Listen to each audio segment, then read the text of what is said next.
Okay, so we have Kadek Swartana, who is Director of Development Indonesia and Malaysia for Best Western Group.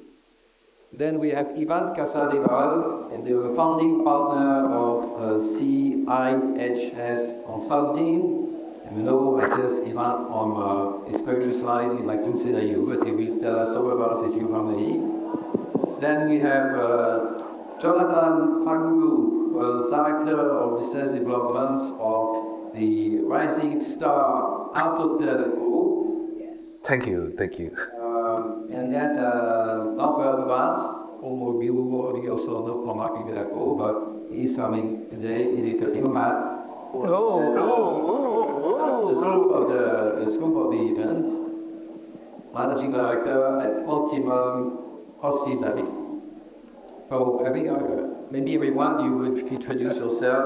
I'm sorry, I can't, but I get the best for the end, actually. But Alfred is actually the Deputy Chief Operation Officer at PT Indonesia Paradise Robert, right? With many hotels or many projects. So you're gonna tell us all about it. Okay, guys, I let you maybe introduce yourself one by one. I mean, please keep it short, 1 to 2 minutes each. Already, Norbert Vaz. I think most of you know me on the Archipelago for the last 17 years. I'm still involved with them. I still represent them. But we set up a white label hotel management company called Optimum Hospitality, predominantly active in Vietnam, where we have a few projects already. And we just opened an office in Indonesia last week. So we do asset management, consulting, and white label or third party or independent hotel management. There's 3 different terms for the same thing, and we will talk about that later. And that's who I am. Thank you. Hello everyone, my name is Alvan Prawira. I'm from PT Indonesian Paradise Property. We can call it Paradise Indonesia. We are a property developer who build hotels, shopping mall, and also apartment. By now we have around 4 shopping mall, 12 hotels, and 3 apartment. Thank you. Right, thank you. My name is Jonathan. I'm from our hotel group. Currently we are running 100 hotels with another 50 on the pipeline. How many? 50. How many? 100. Maybe you mentioned the brands, no? Our hotel. No, we have our hotel, Dapam, Kiryat, XY. So 4 brands under 4 different strategy and star rating. And it's all over Indonesia, and we are currently have another 50 in the pipeline. Thank you. Good morning. Glad to be the small guy among so many big guys around the panelists. Ivan, originally from Spain, Girona, actually. If you're La Liga football fans, you'll know that we're top of the chart of La Liga. So I'm originally from Girona, proudly. Been now in Indonesia for a number of years. On the hotel operator side, as general manager for a number of years, mostly resorts. Then moved to Jakarta on the owner side for about 10 years, and now on my own, doing my own thing. Similar kind of responsibilities, but just doing it behind the scenes. Thank you. Good morning.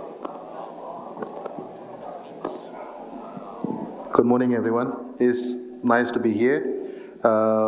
My name is Kadek Swartana. I'm representing BWH Hotels as a Director of Development covering for 2 countries, Malaysia and Indonesia. Prior to this, I has been in industry for quite a long time, 20 years. Prior to this company, I was working as the asset management and also operator for the state-owned enterprise for 2 years back then in 2020. So just a bit of background that BW Hotels was formerly known as Best Western. We changed the name last year after doing the acquisition of World Hotels back in 2019. Now this company is a global leading hotels company with 4,300 hotels around the globe in 100 countries and running with the 19 brands which is from luxury to economic. So it's good to be here. Okay, thank you very much. And maybe I should also introduce myself very briefly. I'll personally, but he might not need. I've been working for operators all my life, mostly in Accor, and lastly was Hotel here in Indonesia. And I started Nova Asset Management Indonesia right before COVID. Nova Asset Management is actually a Singapore-based hospitality consultant with offices in Bangkok and Jakarta.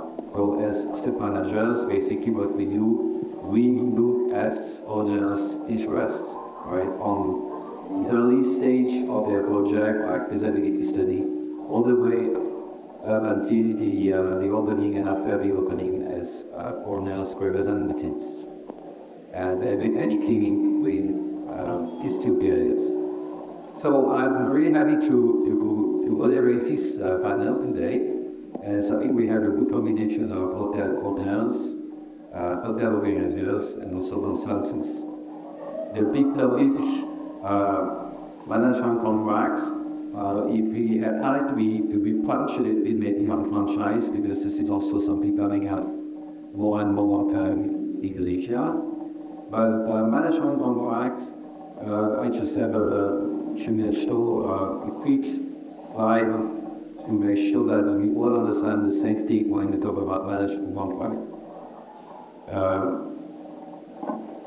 So the action. Okay. The beginning of this, I know. Yeah, all right.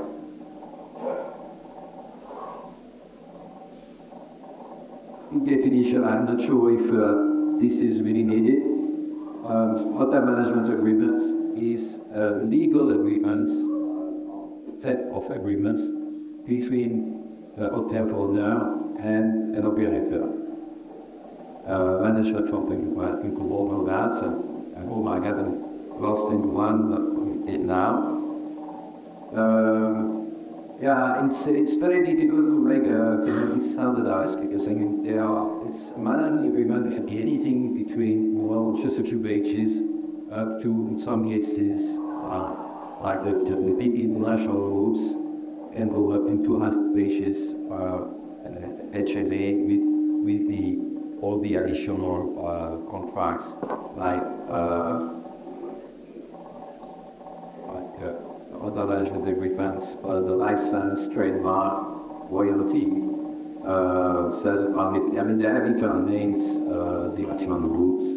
And there is a last one, which is the technical assistance, when there is technical assistance. So altogether, I mean, it's as I forgot the MOU, it's all everything starts on the MOU, term sheets. Can last anything between 6 and 12 months, sometimes can be extended. And that's where you negotiate the commercial terms. So this is what we are talking about today, right? If you have any questions, I can see the previous panels. There were many interesting questions that remained unanswered, and I think we should, we are pages time, less time.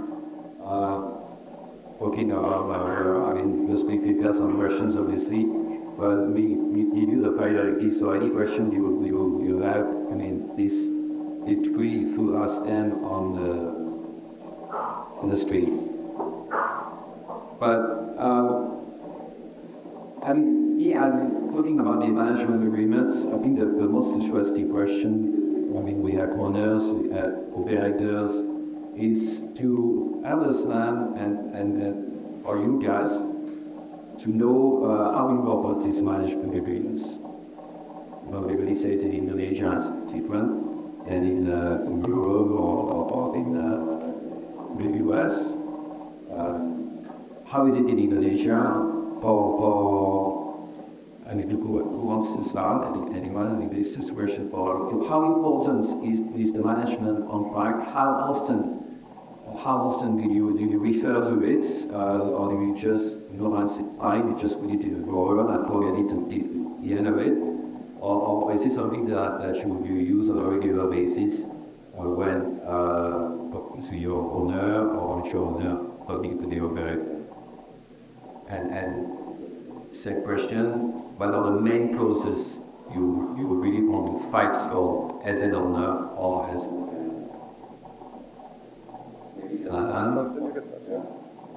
Yeah, it's obviously it's the base of the legal base of the hotel operators anyway, or how to run the hotels. So normally, and you're quite right about saying that we're just gonna put it in a drawer if everything goes well. People knows what they need to do, we understand, and the owner understand. But if things doesn't go well, like the performance is dropped or the owner doesn't make a profit, so they start looking at the contract again. But it's always going to be the base. So I always talk to our partners is that you need to understand it, and it should be a win-win solution between us and yourself. It's not all about one ways kind of contract.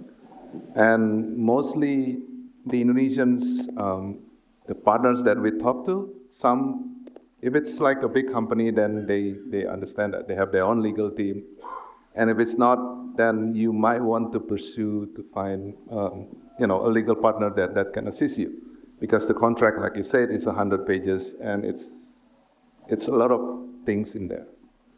And we not try to make your life harder, but we're just gonna try to make it safe for both of us. The only thing that, not the only thing, but what we cannot negotiate is on our membership. That's our loyalty program, because that's our key to play around in the market against the OTAs. And we currently, this year, we are banking a lot on it. We spend so much money on it to pursue it. This year, we're gonna launch it again. And then the other one is actually the distribution system, which is easier for us to control and talking to these OTAs. Like sometimes they can be very pain in the ass. Hopefully there's no OTAs around. Yeah.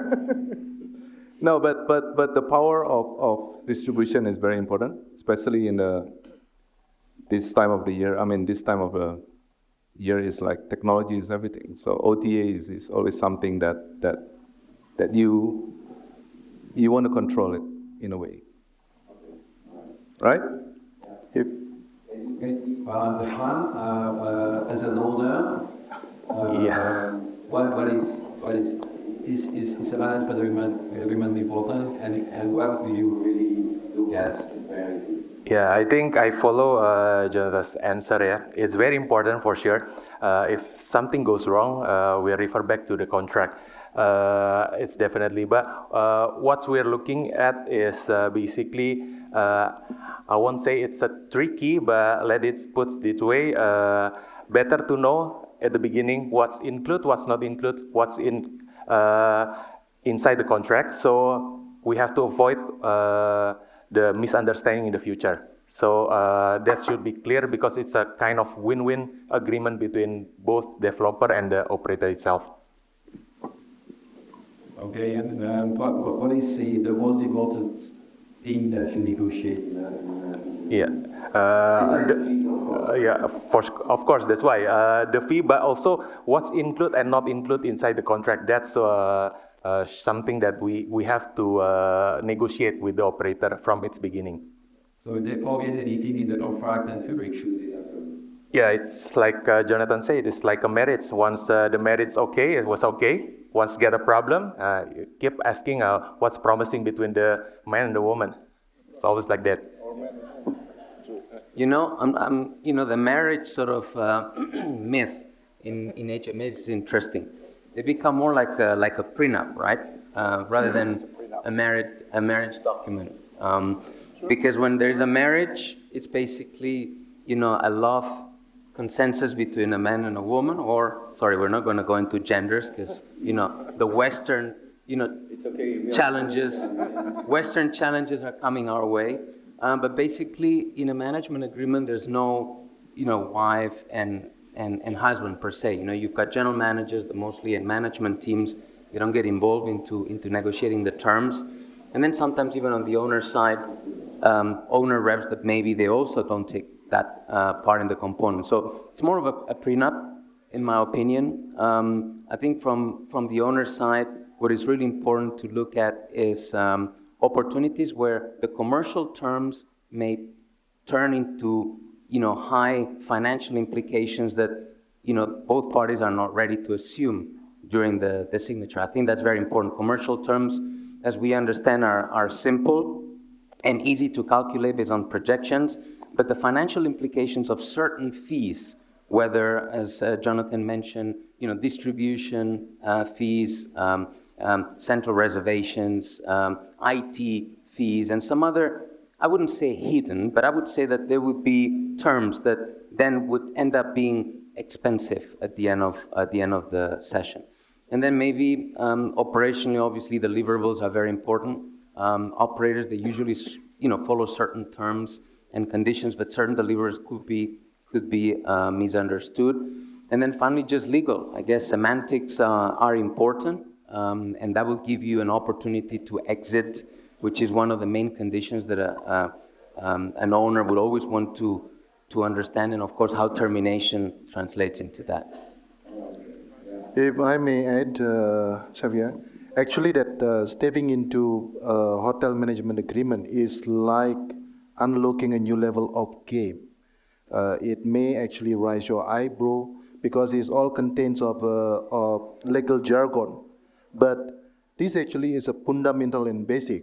My colleague was just saying is about marriage, but I think we as an operator, we should deliver actually our legal obligation to the owner by saying that this is actually important to understand before we start doing the business. The things actually that the non-negotiate things like the integrity, insurance stuff, and then the brand consistency is very important for the operators. That's why we tell them or we request them to understand. If they do have any question, that we are here to help. We have our legal advisors that may translate actually the legal jargon. So it's very important to have the expertise on translating this management agreement. It's very important to have a very good long-run business relationship. All right, thank you. And I was Norbert with all these so many years in a management company, and then regime doing more on the other side. What advice is you give an owner precisely? I mean, for what one and Björn was saying about the so-called hidden cost. It might not be voluntarily hidden, but then it is covered all of the way that you have to pay so much when it's out. People return like it when black and white. I mean, if this amount is not bigger than one agreement. What advice would you give the owners for? Thank you. Unfortunately, in Indonesia, a lot of hotel owners do not really study and read the HMA very well. Institutional investors make a little bit more of an effort. Private owners usually don't even read it. And that is not a good thing, even for the hotel operator. That is not a good thing. You want your owner to understand the legal obligations of both parties, otherwise there will be a problem later down the road. For me, on the owner side, what is the most important is to have a really, really clear understanding of the actual fees that you are paying. There's a base management fee, there's an incentive management fee, there's a sales and marketing management fee. That's all very transparent. But then comes the small print, right? The system charges, the rechargeables, the mandatory programs, the commissions on frequent guest programs, and so on, and so on. I know a Thai owner, I said, right? World largest Thai owner. They told me that Marriott takes 21% of his revenue on system charges, 21%. So have a look at that, and then you need to have a performance clause in there. You need to be able to challenge your operator if the operator is not performing. That's it, basically.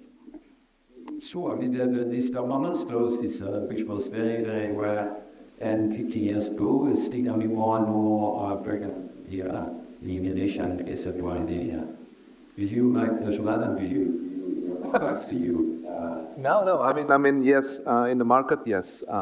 Last few years, I think, especially owners who have already had property before, hotel before, they tend to ask for this. And I think it's a fair deal as long as you don't ask for 90% of performance clause. I mean, Fair. We've just tackled a very interesting word when it comes to management agreements. Fairness. yeah. It is. It is. I mean, they evolve, we evolve, they evolve, and at the end of the day, it's always going to be how much money can we get? I mean, how much money can the owner get from it? Will it be better than put it in the bank, isn't it? Or invest somewhere else? If I jump in here quickly, the weird thing about the hotel industry, which is in no other industry in the world do you have it like that, where you build a multi-million-dollar asset and then you hand over the rights to that asset to somebody else. And you're not allowed to interfere anymore. That's only in the hotel industry. That's why it's very important for owners to understand the HMA. Yeah. Rights. The rights, but not the liabilities. Yeah, exactly. You hand over the rights, but not the partly, yeah. But I think this is where things have changed, right, over the years, and owners have become more savvy, as Norbert mentioned, and it's not just the legal aspect and the semantics and understanding what involves. I mean, besides that, is a 15, 20-year, arguably a lot of the hotels now are coming in with shorter terms, but besides what implicates, it's the way operators are able to protect themselves, not just from not having any liabilities and all the responsibilities to basically act freely, but also I think what's important to understand is that there will be opportunities where an owner needs to have the understanding of what changes will happen and what scenarios will happen. And over the years, again, they're becoming a little bit more or less operator-sided, but it continues to be an operator's document. It can't be fair. It's never going to be fair, but it's something that owners need to understand to protect their side as well, and how they're able to, of course, jump on the bandwagon of an amazing operator and all the benefits and putting hotel in the map, which is another topic, right? Would you want to have your hotel independently managed? That's a complete different story. That's really, really, really hard. But operators, they do that very well. But Indonesia has a reputation, is full of bomb for not paying really a lot of attention to. I mean, in the management agreement is not as important as it would be maybe in some other countries. All right, there is a contract, and then people want to go anyway, we go at the time we want. What do you think about it? And you come across a situation like that? Well, for instance, in your property, so the other said, we just go.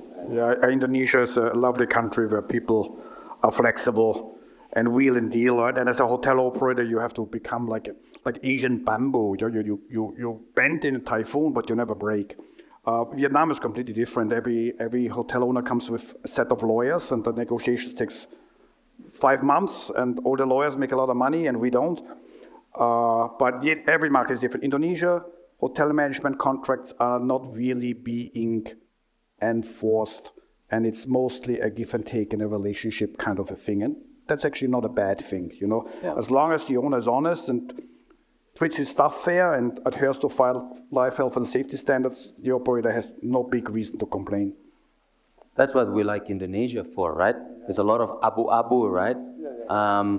And for many years to come. That's why owners still need operators and people like us to assist. Ooh, that's a good question. Okay, so I really want to jump to the questions so that we don't simply don't miss so many of them. How much more do you pay in the next 5 years? I don't see the financial contracts.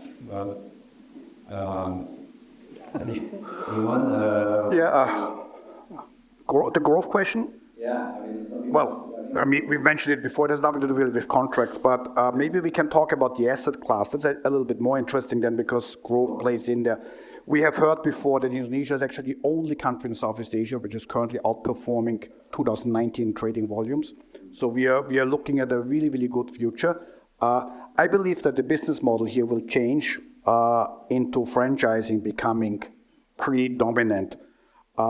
Traditional legacy hotel management agreements are the norm here. They're not the norm in the US, where 60% of all hotel assets are actually third-party managed and franchised, 45% already in Europe, and it's coming here too. So the third-party independent franchise model, that is, in my humble opinion, the biggest path to growth in Indonesia over the next 10 years. So why? I mean, it's as you said, worldwide the hotel chains, the percentage of franchises hotel chains worldwide is over 50%. In America, it's more than that. It's also about in Asia. It's not many, but in Indonesia, there are only a few monopolies that have franchise, and I think Bezos then actually is one of them. Yes. Actually, that most of our Best Western or BWH portfolio are franchise mostly in America. But in Asia, now we start actually since 2019 doing the franchise agreements because what we see actually that the tendency or the uniqueness of our owners that would like actually to know what is their business look like. So by providing franchise, we provide actually the label, all the marketing tools, and then the owners will operate the hotel. But also in the other side, it is cost effectiveness from the owner because it doesn't need actually to pay any management fee or basic fee. And our fees mostly is withholding tax. I mean, is very tax efficient. That's what we launched actually in 2019. But my question is, I mean, okay, franchise, but then who's gonna run the hotel? If it's like a proper management white label company, by all means, they know the standard. Well, That's a good point. I mean, I'm sure you all know that we constitute fundraise and management, right? Fundraise, we use the name of the company, but you manage to hold practice. The management company is so you can either manage it yourself as an owner or give it to a management company like private management companies. Yeah, I mean, the question is how, I mean, when you have a strong brand with a stronger brand identity, how can you make sure I myself can be in the brand side? How do you trust an owner, with you give them their brand and the damages, if they don't have a proper management. we were just talking, right, about, the challenges in Indonesia, why management agreements are not that important as other parts of the world, the gray areas, the abu-abu, right? These are all challenges. When franchises are coming into this country and, empowering franchisees to basically reinforce brand standards, limit their operational abilities within a certain framework, making sure that they will not go bust when profitability challenges arise, that's going to be a real difficulty. I think I'm with you that, through TPOs or white label, or they're definitely coming. And there's some big groups that are most probably very interested as well, because he's still making a lot of fees. You just have to make sure that the franchisees first And royalties. is not higher than the RFP already, right? Not very correct. Let's go to the quickly. Let's try to find room answers because we have interesting questions here. Specifically, what are the three most common points in a head Q&A? Are these the source of breakup misunderstanding and old bits in the Hindu market? Anyone? From the operator side, the biggest problem is that many owners do not seem to respect or understand the non-interference clause. and why it is important. And then you have grandmothers and fathers and nephews and nieces running around, running and managing the hotel, and it's causing a lot of problems. Sorry, why they don't respect non-interference clause? Because most operators would put, you only have the right to interview a general manager 3 times or a financial controller. That does not happen. Right, but that's a good point, Xavier, because that does not happen. For ages and ages, everybody allows owners to hire a purchasing director or an executive chef. So why are we not changing these things? I think that would make the frame a little bit more flexible. Owners would respect that a lot more. But if we're going rigid, kalau nggak ada abu-abu nggak mungkin. We need to find that. So the non-interference clause is very often misunderstood and not respected. That's number 2. And from the operators, from the owner side, what they really do not often understand is the importance of brands, some certain brand standards. Why are they here? What are the reasons for that? And they don't like them to be dictated to them if they don't really understand the reasoning behind it. Yeah. I think another one is insurance as well. I mean, insurance. Some of the owners will try to cut, expenses through buying or not participating in insurance, but it's actually for their own good, and that's something that you need to insure your business, right? Insurances, yes, but when we bring in, insurances, values, and premiums based on groups that are globally based out of Europe they're not applicable to obviously Indonesia. That's where we need to be also flexible. Of course. You want to say something? Yeah, I think from me, I think insurance would be mandatory. I mean, in my hotel management agreement, insurance would be non-negotiable because it will protect both sides. Yeah, we as an operator and they are as the hotel owner. The other thing actually is a brand consistency. As like Norbert says, brand standard is mandatory because the strength of the brand will be visible when we keep maintaining the brand standard itself. Okay, all right. Let's make it very quick. We have one more questions. Like the one about CRS. Do others understand its how do they deep operations of double dipping? Yes, it's a great question. It's a great question. Okay. Central reservation system, global distribution system, whatever you call it. I do not know who asked that question, but obviously you're on I think he's an topic. operator anyway, so we ask the same question. It's a very, very good one. Yeah, an operator, a big operator, will channel business through this central reservation system. They have developed in the 80s and 90s for millions and billions of dollars, and they will charge a fee, a transaction fee. Could be a percentage of the revenue, could be a transaction fee. And many hotel operators make more money for transaction fees and commissions than for actual management fees. And this is something that is not you mentioned that before. That is something I absolutely hate. Yeah. It might be written in the management agreement, but we don't know how much. It's on page 67.A5 in small print, and you need a magnifying glass to read it. But it's half of your fees. Yeah. And now what is really annoying, you need to really understand that some of it makes sense, others make not, right? So if you channel an OTA business from Agoda or Booking.com through your CRS and then charge the owner a transaction fee on something that you have not generated, that's double dipping. That's double dipping, and it needs to stop. Well, what they say, I'm going to be on their side. What about you, Elfan? What is it? I want to hear what Elfan was going to say about this. Yeah.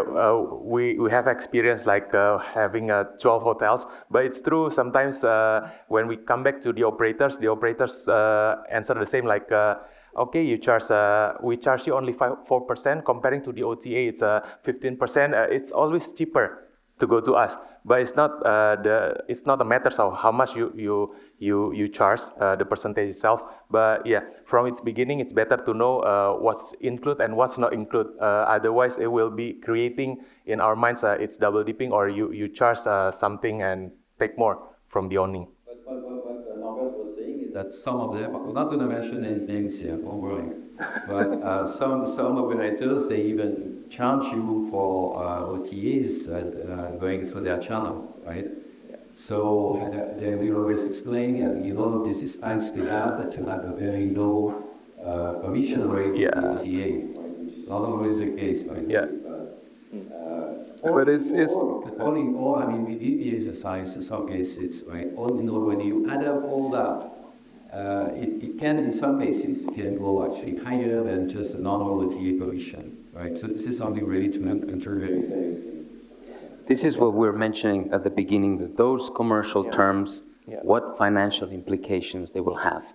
You have to have that simulation plan, same way we do projections, ADR, and ROIs and whatnot. Management agreement have financial implications, not just limited to the commercial terms. And in these fees is particularly that. What would be the market segmentation of your hotel? How much business will come in, source of business, market, and then you can calculate that. They're not hidden, they're there. The problem is, owner side, they're not calculating it. It's complicated. Sometimes Yeah. it's really difficult to when it's a new hotel, you don't know exactly how much is the market means. You might end up with a much higher percentage of business channels through the reservation system, and then you end up paying a huge amount to the operator, which is, I go back to the question, considered sometimes as a double digging, right? You already pay fees again, right? You have to pay so much percentage on my business. Yeah, also maybe some owners, also a first-timer hotel, they don't know the details of the agreement. Yeah. Also maybe needs a consultancy company like Nova. Thank you very much. Don't forget the fee. Is that the way to one? go? Which one, Elfan? There's three of them here. Which one? No, there are many of us actually, to be fair to the others. And this is actually a good sign. There are more and more asset managers in the hotel industry. When I started this 4 or 5 years ago, there was only one or two. I'm not going to be tight enough to mention their names. But now we are many, which is a good sign. I always take it as a good sign. It means that there is a really need for hospitality consultants, right? Because it's getting so complicated, the management agreements. What we advise, and the owners actually willing to use us together with lawyers specialized in hospitality. Because, commercial terms that we are happy to negotiate for you, but there are all the legal terms which are really difficult to understand. Yeah. We did an operator selection process in Muine. Can't mention the operator, but honestly, no kidding. Through the integration process and based on 10-year conservative projections, we were able to save the owner $3.8 million. So that's worth a lot to have professionals help you with the brand operator selection process. Okay, that's a good one also. Is there a minimum number of rooms in a hotel which would allow the hotel owner to compensate all the fees of a hotel operator? That is a very good one. I'm not sure if you can talk about number of rooms, but it is true that to absorb the fees, you need to have somebody a high number of rooms, but also a great rate. I mean, you really need anyone else to agree. Well, it depends. Our company provide actually is franchise and management. We have actually a requirements when actually it's become a management, then it's a minimum of 120 room keys. On the signing. It's a franchise is between 50, below 100 is fine for franchise because that we are not going to provide any business projection and that is going to be managed by the hotel. The owner is only using the brand. I think for Nona the answer is key. Regardless of how many rooms and how much business you get, make sure you get the business direct. Yeah. So you've got a manager who takes care of your guests. You've got a manager who makes sure that, get them back as well at some point. However, they book direct. No OTAs, no loyalty. If you can get that, it'll be profitable regardless of how many rooms you build and how many outlets. We tend to forget that F&B outlets, I don't like to use outlets, my fault. F&B venues, right? How much ancillaries you can get out of every customer, whether staying or not at the hotel, spend in your property. All right. Next one, what's the minimum contract term? The hotel operator expect to sign a contract with a hotel owner. I'm going to say quickly. It's anytime between 5 years. Normally, operator don't like to do less than 10 years. And there's always a difference between the lower operators and platform. And it can go up to 25 years for Big five-star brands, Four Seasons, for example, wouldn't sign anything below 25 years, right? A serious operator will ask for at least 15 years or 10 years with an automatic 5-year extension based on performance clauses. Nobody who is professional in that industry would accept a 5-year term because that's not, you can't build a reputation in 5 years. But you could be surprised. Yeah. I thought it was not a I brand said nobody that is professional. I thought it's not an operator's reputation, it's an owner's hotel reputation. What are we building here? And careful with automatic renewal terms. And there's a lot of automatic renewal terms, not just on duration, but in many other aspects of the agreements. Yeah, that's very true. Yes.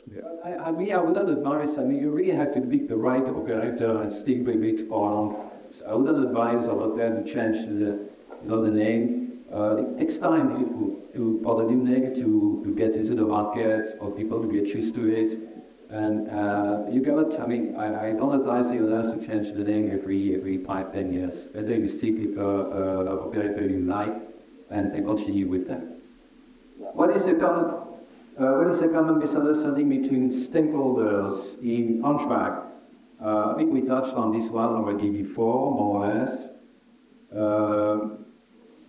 And there may be one point I wanted to add is on the capex side, because it's normally there is always a effectively reserve, we put it in the contract, someone else don't want to take it, and after a few years, then that's when the dispute comes up. The product is deteriorating and the others don't want to spend any money. So this is sometimes also a dispute between owners and operators. How is the policy of wedding and conflict can compete nowadays? Some operators subsidize to submit because it can. Well, that nothing says. I'm not sure if I get this one. Also, anyone gets it? Please feel free to. I think it's about key money, right? And taking an equity to gain a management contract. Is that what it is? Or if it's key money, say the maybe Monica, everybody. Travel the chair is also one of key money. So Yeah, I think we need to key money in the strategic equation, of course. And the good size of that. Also, we start this. What is the approach and action of operator when the owners breach the management agreement? That's a good one. Well, I think operators. It depends, right? It really depends. Yeah. It depends on how. Have you ever come across a situation where the operator took legal action against the owner, especially when it's an international group? I mean, it certainly happens. Like I know in Thailand, it's something which is quite frequent. There's the famous case of Minor in Phuket. JW in Phuket. Not really study the textbook case, but Indonesia, I don't know in such situation, and that's why I said before. I think I know many cases where the other said, "No, we are not happy, so we just walk away." Well, it's always the last resort if you want to go and sue the owners. Again, hotel, and it's all about your connections with the owners. It depends how well you are. Yeah, but if the owners want to go out, and they will just do whatever they want. You have the Irish image before. It's like Elon Musk wife to say with you, which was broke. I think we've got wonderful operator development guys in this country. They know that trust, partnership, long-term relationship, it's important. That's something that Maybe because we have great people around us, beautiful people. I mean, it's not happening. It's great. Let's keep it like this. Fight in the right way and without getting to the lawyers and to what is it, SITC in Singapore and some other arbitration chambers. That's waste. That itself, in Singapore, you have to pay 2 billion just to get in. And you need to actually deposit into a bank account to make sure that you're going to go start fighting. So it's not worth going there. Yeah. What is important, quickly, in 18 years here, we have never taken an owner to court. But what an operator will do is, as the contract comes to an end, they will stop supporting the hotel, don't put much effort into it anymore, don't visit anymore, and then they will not renew the contract. So there's a danger involved, yeah. Just, I mean, the last part is a really good one about the collection brands on the operators, which is also the big trend. So all the people operators, they come up with their collection, and is it actually is it more flexible in terms of the seat of the brand? Yes. The collections are respond by hotel operators to respond to changing market conditions, as where a younger customer base is now looking for more experience-driven travel. And in order to tap into that market, the collection brands comes in. It's no longer millennials are no longer interested in cookie-cutter hotels and standards. They want experience-based travel, and that's where the collections come in. Also, as a response to competitors like Airbnb. Yeah. Yeah. Just one word. I don't know if because I mean, another one of which is very good. I mean, we have many good questions, and I don't want to frustrate anyone in the audience. So. For a small fee, we can meet afterwards. No problem. Well, I wouldn't charge anything anyway. Free of charge today. So. No, I like the one on the next very good one. No, but yeah, I thought it was money collection. This on that situation, like operators, you go to who you, they do projections, right? And the projections are always crazy. I mean, they are so optimistic for Hotel Investment in less than 10 years. With big disclaimers. Big disclaimer. This is the projection. Big disclaimer. And then after, 3-5 years down the road, when the hotel opens, we always come back to you and say, oh yeah, how the market changed totally, and what we said was back then, it's not valid anymore. This happens all the time. So that's why, honestly, I'm not fishing for I shouldn't be saying this myself, but others, you really have to ask a third party to do the feasibility studies. Never ask the operator directly to do the feasibility study, because they may always sell you, dreams which will never happen. So better you ask a third party. What I'm not saying at that currently, go to that very well. Unless you want to take them to the bank. If you want to take them to the bank, it's okay, right? Those projections. 3 different countries. Or you have the performance goals based on the projections. Yeah. Well done. Okay. Is still speaking. We are actually with the few questions. I'm sorry about that. Thank you very much for your attention, and we are always happy to answer your question. Thanks a lot. Well done, Xavier. Thank you.